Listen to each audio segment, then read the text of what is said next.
Bonjour mes frères et sœurs, je vous salue dans le beau et précieux nom de notre Seigneur Jésus-Christ qui nous permet encore de nous revoir ce dimanche 5 mars. Aujourd'hui, je voudrais vous parler d'un thème particulier qui est dans les livres des 2 Rois, chapitre 6, du verset 15 au verset 17, qui nous relate un récit qui concernait le peuple d'Israël, car ils étaient en conflit chronique, en guerre chronique avec la Syrie.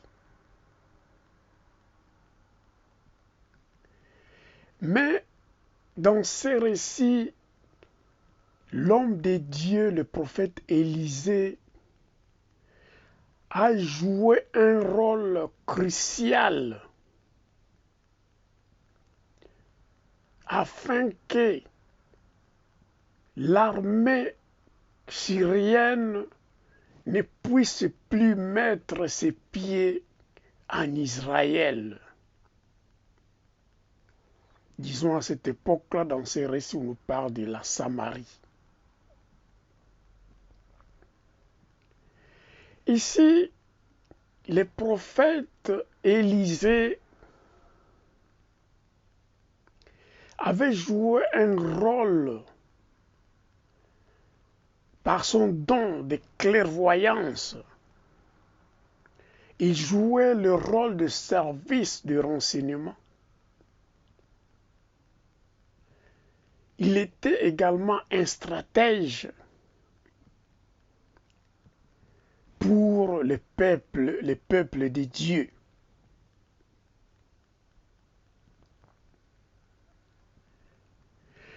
Tout ce qui se disait dans le camp des Syriens, quand les rois appelaient ces militaires, ces officiers,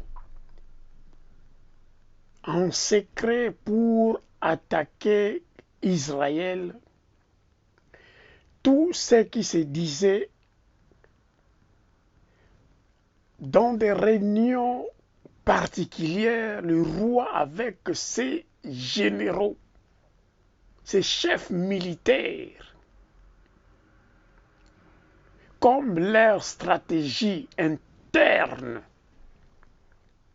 de la Syrie, Dieu, par contre, informait son serviteur et son serviteur informait les rois de toutes les manigances qui se disaient dans le royaume de la Syrie. Tout ce que les rois et ses généraux disaient pour attaquer Israël, les prophètes Élisée les révélaient auprès du roi. Et le roi, comme il était fidèle à la parole de Dieu, que le serviteur de Dieu, le prophète Élisée, lui révélait, et il l'exécutait également.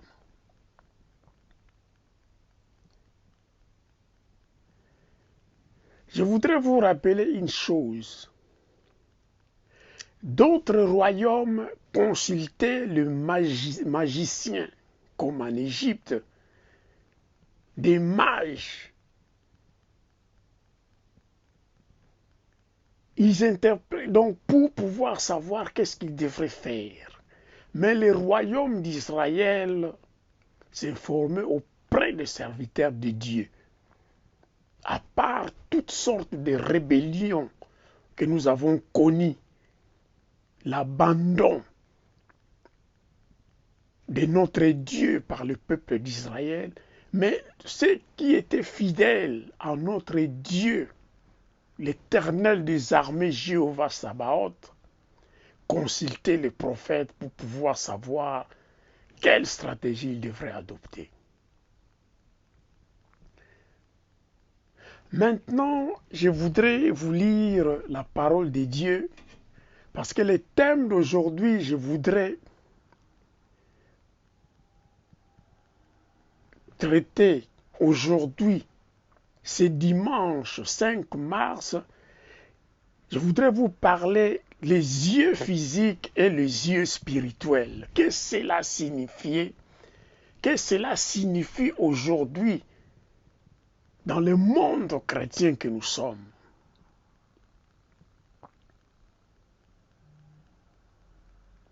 Je vais vous lire la parole de Dieu et nous allons entrer en détail de ce thème. Je lis la parole de Dieu dans le nom puissant de Jésus. Merci. Nous sommes dans le livre de 2 Rois, chapitre 6, du verset 15 au verset 17. Mais c'est seulement les deux versets, le 15 et le 17, qui m'intéressent beaucoup dans ces récits. Je lis la parole de Dieu.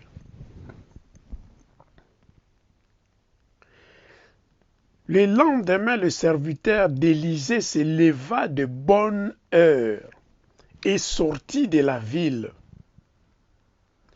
Il vit les soldats, les chevaux et les chars qui entouraient la ville. « Malheur, maître, s'écria-t-il, qu'allons-nous faire ?» « N'aie pas peur, répondit Élisée. Ceux qui se trouvent avec nous sont plus nombreux que ceux qui sont avec eux. Ensuite, il pria en ces termes. Seigneur, ouvre les yeux pour qu'ils puissent voir. Le Seigneur ouvrit les yeux du serviteur d'Élisée et celui-ci put voir que tout autour d'Élisée, la montagne était couverte de chevaux et de chars étincelants et de chars de feu.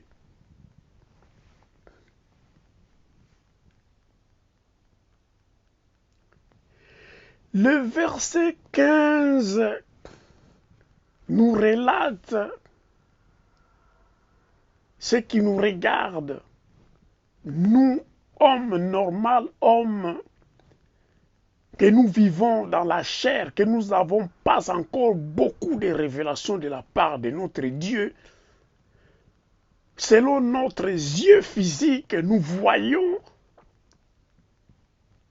ce que les yeux spirituels ne voient. Nous ne voyons pas ce que les yeux spirituels peuvent voir.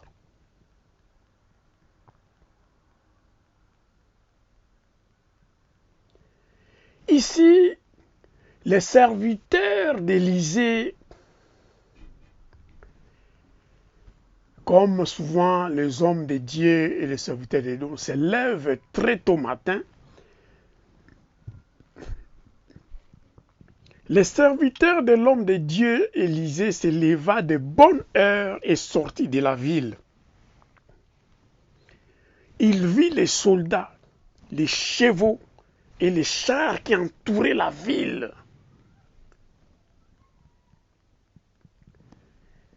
Parce que ces chevaux, ces chars et les soldats qui entouraient la ville, c'est parce que la Syrie et Israël étaient en guerre chronique. Et comme Élisée révélait tout ce qui s'est passé dans le palais royal, dans des réunions entre le roi de la Syrie et ses généraux pour pouvoir attaquer Israël, l'homme de Dieu, par l'Esprit de Dieu, ce qu'on appelle l'Esprit Saint, le Saint-Esprit,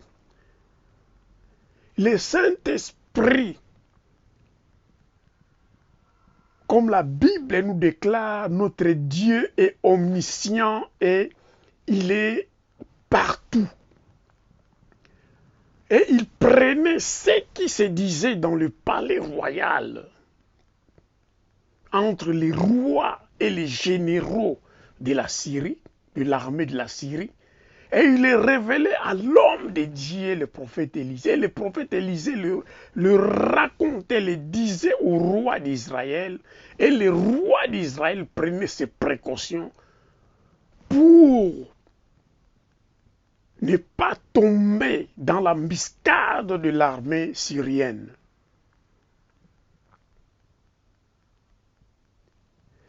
Et le roi de la Syrie était fâché, il avait donné une communication urgente.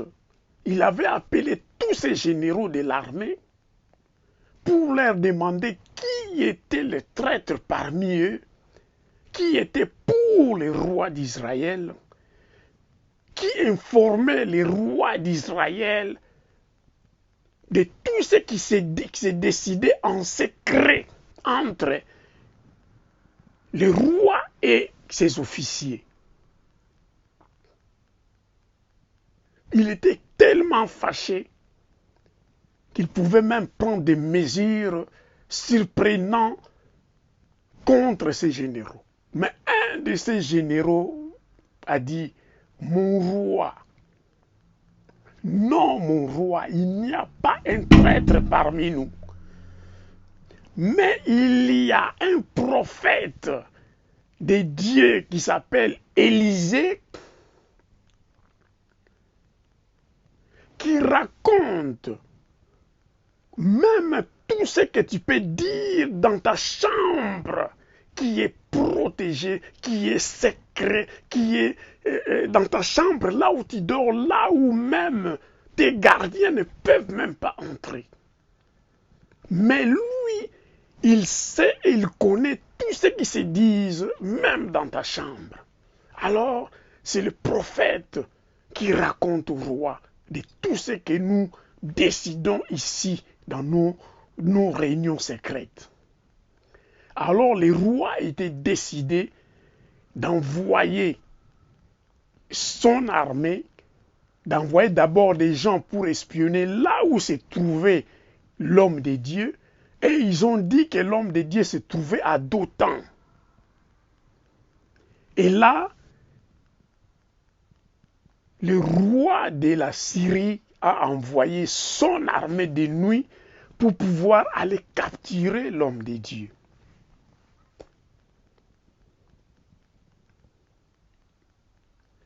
Et ici, c'est le serviteur d'Élisée qui s'était levé très tôt matin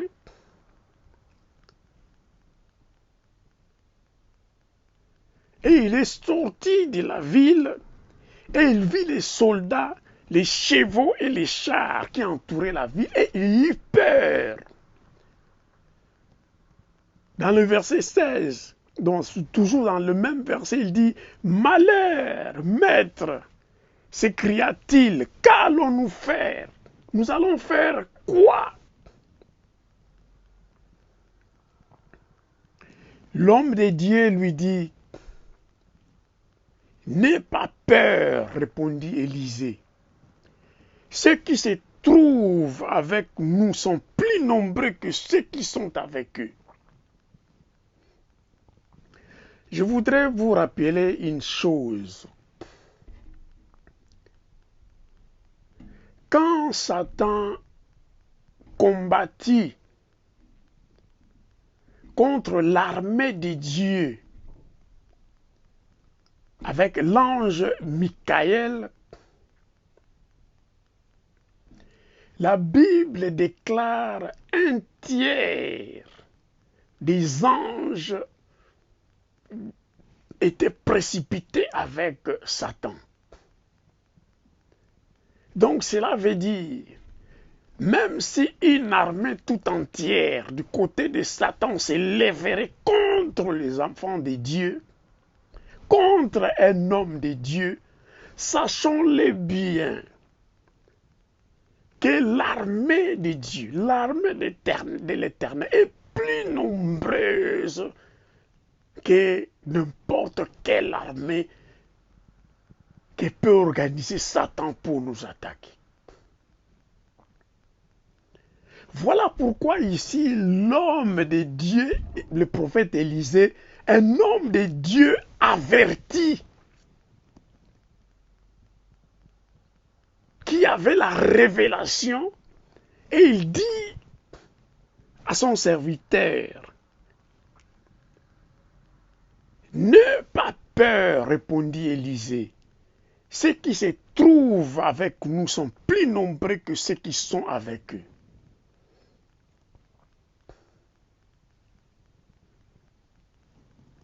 Ensuite, il pria en ces termes, « Seigneur, ouvre ses yeux pour qu'il puisse voir. » Le Seigneur ouvrit les yeux du serviteur d'Élisée, et celui-ci put voir que tout autour d'Élisée, la montagne était couverte de chevaux et de chars étincelants, les chars de feu.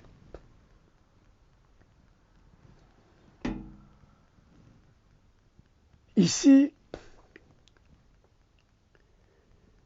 c'est notre version de la Bible, mais je vais lire dans la version Louis II qui nous dit « Élisée pria et dit, l'Éternel ouvre ses yeux pour qu'il voie. Et l'Éternel ouvrit les yeux du serviteur qui vit la montagne pleine de chevaux et de chars de feu autour d'Élisée. » Ici, la Bible nous dit qu'il y a une différence entre l'armée syrienne et l'armée céleste, l'armée de Dieu, qui est pour son serviteur, le prophète Élisée. La Bible ici nous déclare pleine de chevaux, la montagne, vit que la montagne pleine de chevaux et de chars de feu autour d'Élisée. Les chars de feu.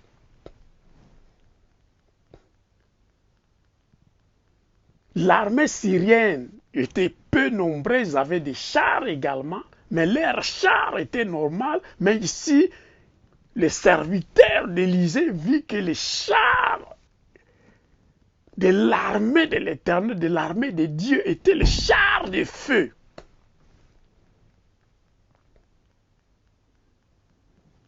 C'est seulement cette différence que je voudrais déjà vous relater entre l'armée syrienne et l'armée de l'Éternel, l'armée de Dieu. Il y avait plein de soldats et de chars de feu qui entouraient Élisée, qui entouraient la ville, qui entouraient même l'armée l'armée syrienne. Donc cette armée-là était déjà sous l'embuscade de l'armée de l'Éternel. C'est pourquoi le prophète Élisée a dit « N'aie pas peur. N'aie pas peur » signifie il avait sa pleine confiance en Dieu. Il avait la pleine confiance en l'armée de Dieu, l'armée de l'Éternel.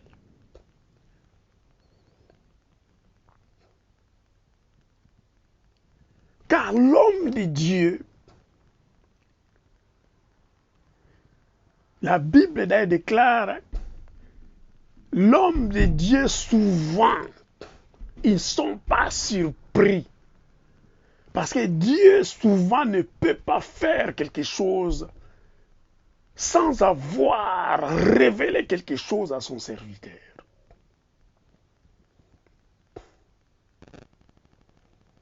Alors, le Seigneur ne pouvait même pas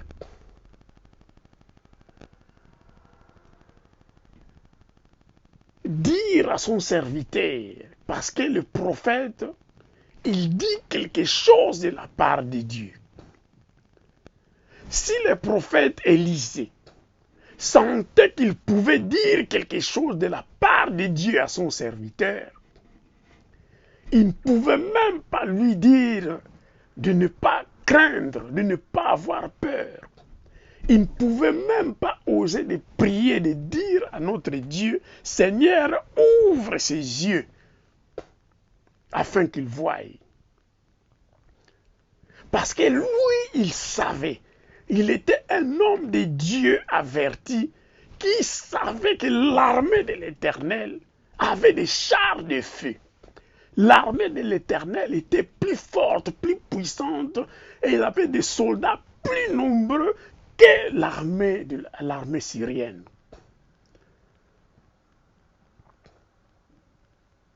Alors, nous, enfants de Dieu,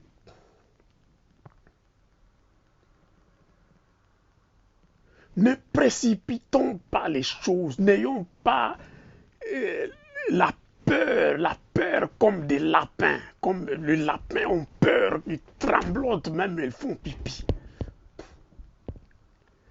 Mais l'homme de Dieu averti a la pleine assurance de ces paroles puissantes qui sortent de sa bouche, car il a la révélation de Dieu et il ouvre sa bouche pour parler. Ici, son serviteur, le serviteur d'Élisée, avait les yeux physiques. Et avec les yeux physiques, ce que nous voyons, ça nous incite, ça nous communique la peur. Et la peur ne vient pas de Dieu, la peur vient de Satan. Alors, cette assurance, cette parole puissante qui vient de Dieu, dit, ne crains point, n'aie pas peur, car l'armée que nous avons est plus nombreuse que l'armée syrienne. Mais comme l'homme charnel, quand l'homme voit une attaque puissante, voit une armée, voit des soldats qui entourent la vie, qui entourent l'homme de Dieu, lui ne pouvait pas croire s'il n'avait pas vu.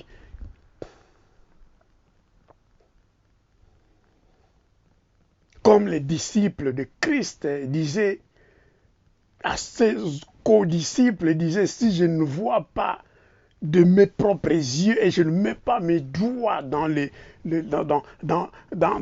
plaies de doigts et de pieds de Jésus et dans ses côtes, je ne croirai pas que Jésus est ressuscité. Alors, comme il y a des doutes, comme il y a la peur, l'homme de Dieu, lui, le cœur de son serviteur, il prie à Dieu et il dit, ouvre. Il prie à Dieu, car c'est Dieu qui ouvre les yeux spirituels. Il prie, il dit, ne crains point, car ceux qui sont avec nous sont en plus grand nombre que ceux qui sont avec eux. Élisée pria et dit, l'Éternel ouvre ses yeux pour qu'il voie. Il demanda à Dieu, c'est lui qui ouvre les yeux spirituels. Il lui demanda, ouvre ses yeux pour qu'il voie. Parce qu'il avait la pleine assurance que l'armée de l'Éternel était plus nombreuse. Plus nombreuse. Il avait des chars de feu pour rassurer et calmer son serviteur. Que cette armée, ces soldats et ce char qu'il avait vu par ses yeux physiques, qui incitait la peur dans son physique. C'est pourquoi il pria Dieu, l'Éternel, afin qu'il ouvre ses yeux spirituels, afin qu'il voie la réalité spirituelle qu'il était en train de vivre. qu'il n'y avait pas d'échec, qu'il n'allait pas capturer le prophète Élisée. Que notre Dieu avait déjà pris des précautions pour protéger son serviteur, le prophète Élisée. Alors Dieu ouvrit ses yeux et il a vu par ses propres yeux spirituels que Dieu l'avait ouvert, il a pu observer qu'il y avait autour d'Élysée, la montagne était couverte de chevaux et de chars de feu. Et les serviteurs d'Élysée se calma. La tranquillité entra en lui.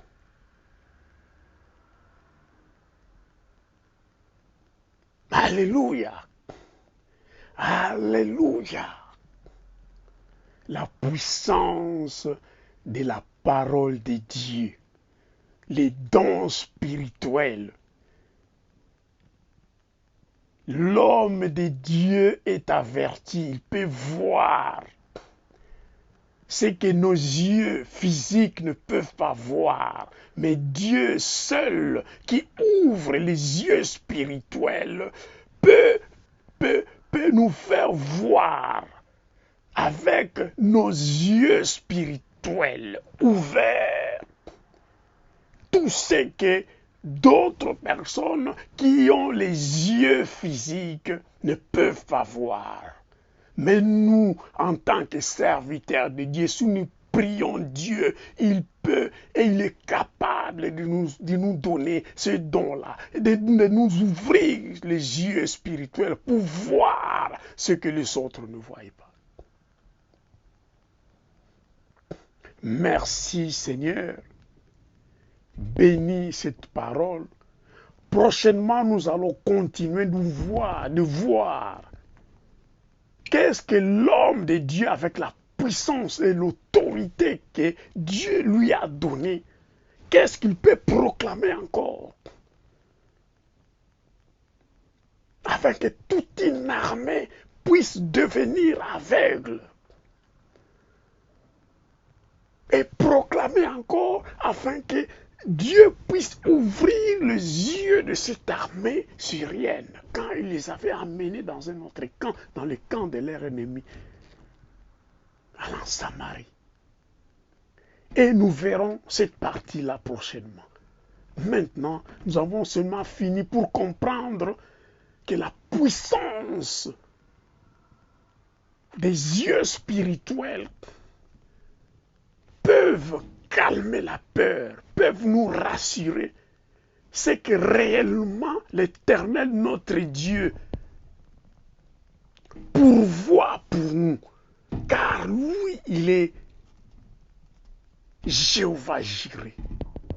L'Éternel pourvoira. Il donne les yeux spirituels pour voir et nous calmer. Merci. Aujourd'hui, nous terminons là. Nous bénissons Dieu pour cette parole puissante, pour cette révélation. Au nom puissant de Jésus, nous avons fini et nous avons terminé. Que Dieu bénisse son peuple, que Dieu bénisse la semaine qui va commencer. Au nom puissant de Jésus, j'ai ainsi prié, j'ai dit Amen.